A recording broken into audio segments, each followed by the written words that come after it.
మర్చిపోవద్దు. అతిగా phone usage వల్ల ఆ రేడియేషన్కి కొంతకాలానికి స్తబ్దుగా తయారవ్వడమే కాదు, కంటి చూపు కూడా దెబ్బతింటుంది. బ్రెయిన్ చురుకుతనం తగ్గడమే కాదు, కాన్సన్ట్రేషన్ దెబ్బతినే ప్రమాదం కూడా ఉంది. పిల్లలు ఫోన్లో ఏమి చూస్తున్నారన్న పర్యవేక్షణ లేకపోతే తెలిసి తెలియనితనంతో ఏ ప్రమాదంలోనైనా పడవచ్చు.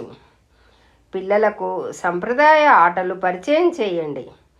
వారికి భోజనం పెట్టేటప్పుడు, వారిని నిద్రపుచ్చేటప్పుడు మంచి మంచి కథలను చెప్పండి.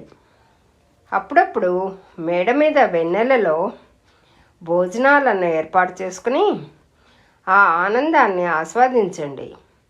కథలను మీరే కాదు, వారు కూడా చెప్పేలా ప్రోత్సహించండి. మంచి కథలు మానసిక ఆరోగ్యానికి తోడ్పడతాయని మనందరికీ తెలుసు.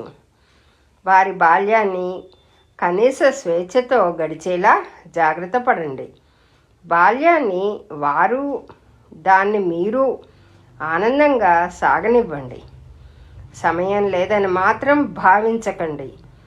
పిల్లలతో గడుపుతూనే వారిని, మిమ్మల్ని మీరు కూడా ఆనందంగా ఉండేలా, ఆరోగ్యంగా